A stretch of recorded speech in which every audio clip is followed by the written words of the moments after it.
जय हिंद साथियों, आप देख रहे हैं फौजी विद लाइब्रेरियन। मैं मनोज कुमार। राजस्थान में स्टाफिंग पैटर्न लग चुका है और जो ये अपनी स्टाफिंग पैटर्न की जो फाइल है वित्त विभाग के पास जा चुकी है। तो आप किसी इंतज़ार में ना रहिए कि वैकेंसी कब आएगा, कितने पद आएंगे, पद अच्छे आएंगे। इस बार जो आए हैं 648-50 के आसपास, इनसे तो ज़्यादा ही आएंगे। नेक्स्ट टाइम मेरे को लगता है जहाँ तक 2000-2500 या 3000 के आसपास पद आएंगे। तो जो साथी भाई अभी से तैयारी करेगा वो लास्ट में अपना सिलेक्शन ले जाएगा।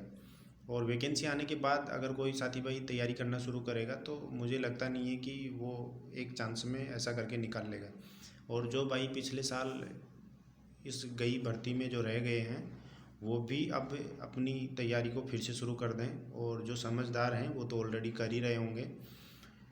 जैसा कि आपको मालूम चलता है और चल रहा है कि वैकेंसी आने वाला है, वो आएगा।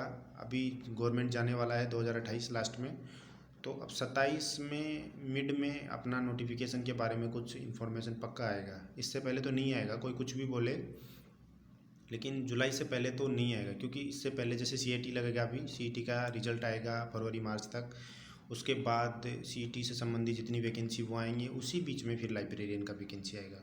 तो उस टाइम पे जब वैकेंसी आएगा तो आप लोग आने के बाद जब पढ़ाई शुरू करेंगे तो नहीं हो पाएगा। अब जिन भाइयों ने लाइब्रेरियन का डिग्री डिप्लोमा सर्टिफिकेट नहीं किया है तो वो अभी इग्नू का 15 अगस्त लास्ट डेट है, तो वहाँ से आप सर्टिफिकेट कर सकते हैं। वहाँ पे 4 पेपर लगेंगे उसमें सीलिस में, और वो भी ऑब्जेक्टिव होंगे और उनका रिजल्ट भी आ जाएगा। उनमें असाइनमेंट वगैरह जमा होते हैं, वो करवाने के बाद प्रैक्टिकल वगैरह नहीं होंगे। बस इतना इसमें ये है। और बाकी VMOU से करोगे, कोटा वर्धमान ओपन विश्वविद्यालय से, तो उसमें प्रैक्टिकल वगैरह भी होंगे।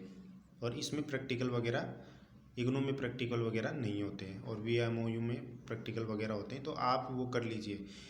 एक लाइब्रेरियन की वैकेंसी के लिए कर्मचारी चयन बोर्ड एक फैसिलिटी देता है कि जैसे जिस भाई के पास नोटिफिकेशन आ गया और उसके पास अगर डिग्री डिप्लोमा नहीं है, अगर वो अपेयरिंग में मतलब कर रहा है, उसका चल रहा है, और एग्ज़ाम से पहले अगर उसका रिज़ल्ट आ जाता है तो वो उसके लिए एलिजिबल है। तो वो ये ना सोचे कि वैकेंसी कब आएगा, अब मेरा तो हो नहीं पाएगा, समय कम है। ऐसा कुछ नहीं है, वो उस टाइम तक बनकर आ जाएगा। अगर कोई भर रखा है तो जैसे कोई भाई अगर दिसंबर में भी भरना चाहे तो भर सकता है इग्नू से, तो उसका जुलाई अगस्त तक आ जाएगा। तब तक भी उसका नोटिफिकेशन राजस्थान में लाइब्रेरियन वैकेंसी का भी नोटिफिकेशन हमको देखने को मिलेगा शायद तक। और सब जैसे लाइब्रेरियन का यूट्यूब पे पूरा कोर्स कोई नहीं अवेलेबल करवाता है, नहीं है। जैसे अभी किसी ने पढ़ाया कैटलॉगिंग, CC पढ़ाया तो CC में कुछ पढ़ा देगा, प्रैक्टिकल में थोड़ा करवा देगा, बाकी वो ऐप पे ले जाएगा। तो मैं आप साथी भाइयों से कमेंट मांगना चाहूँगा कि अगर आप कोई लाइब्रेरियन का कंप्लीट कोर्स यूट्यूब से पढ़ना चाहते हैं तो मैं आपको ये कंटिन्यू बाकायदा पूरा कोर्स और प्ले लिस्ट के हिसाब से मैं पूरा पढ़ा दूँगा। तो आप इसके लिए मुझे कमेंट करेंगे। और जैसा कि मैंने वैकेंसी के लिए आपको बता ही दिया है, और आप अपनी तैयारी में लग जाइए। पढ़िए, आप जहाँ से भी पढ़िए, जो भी पढ़िए, लेकिन पढ़ना शुरू करिए। और पढ़ने के साथ साथ अपना अपना पुराना प्रैक्टिस सेट वगैरह भी निकालिए। इसमें पेपर 2 हैं। एक जैसे कोई स्टूडेंट है तो लाइब्रेरियन को अच्छे से तैयार कर लेता है, लेकिन वो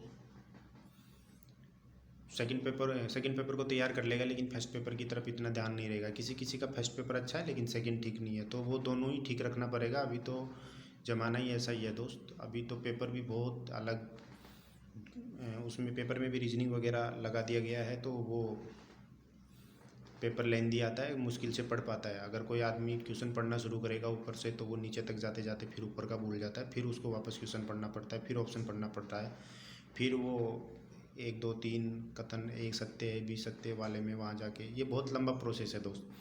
तो मैं यही कहना चाहूँगा कि आप अपना प्रिपरेशन अभी से रखिए, दिसंबर तक अपना कोर्स कंप्लीट कर लीजिए, उसके बाद अपना प्रैक्टिस सेट लगाना शुरू करिए। मैं कुछ दिन बाद, यानी कि मैं अगले सोमवार तक राजस्थान के RPSC और ये कर्मचारी चयन बोर्ड के जितने भी आज तक पेपर हुए हैं, दोनों के पेपर जो इसमें art and history, culture, geography, polity और कंप्यूटर के संबंधी जितने भी क्वेश्चन आए, मैं पर डे विथ पेपर का डेट, पेपर का नाम और उसका डेट के हिसाब से और ओरिजिनल आंसर की के हिसाब से आपको मैं क्वेश्चन निकाल के और एक प्लेलिस्ट बना के मैं वो डालना शुरू कर दूंगा। तो आपका फर्स्ट पेपर वहाँ से क्लियर हो जाएगा। सेकंड इधर से यूट्यूब पे मैं एक प्लेलिस्ट बना के और उसका भी पढ़ाना शुरू कर दूंगा, तो वहाँ से आपका सेकंड पेपर भी क्लियर हो जाएगा। बाकी आपने कहीं से कोर्स ले रखा है ऑनलाइन तो आप वहाँ से पढ़िए, लेकिन पढ़िए, कंटिन्यू पढ़िए, और अभी पढ़ते रहेंगे तो ही आपका सिलेक्शन हो पाएगा, अन्यथा नहीं हो पाएगा। जैसे कि मैं हूँ, मैं ऑलरेडी जॉब में हूँ और अब नेक्स्ट टाइम के लिए प्रिपरेशन कर रहे हैं हम दूसरी तैयारी का, कॉलेज के प्रोफेसर वगैरह के लिए। तो जैसे मेरा सब्जेक्ट लाइब्रेरियन का एकदम क्लियर है तो मैं आराम से आपको पढ़ा सकता हूँ, उसमें कोई बड़ा वो नहीं है। तो मैं बस आपको यही कहना चाहूँगा कि आपका जैसा भी जितना भी तैयारी है फिर से आप अपना उसको कंटिन्यू करके और अच्छे से प्रिपरेशन करके और अपना एग्ज़ाम आए, नोटिफिकेशन आए, उससे पहले अपना तैयारी करके रेडी रहिए, ताकि हमको आते ही पेपर के लिए इधर उधर भागना ना पड़े। तो अभी के लिए इतना ही दोस्तों। जय हिंद, जय भारत।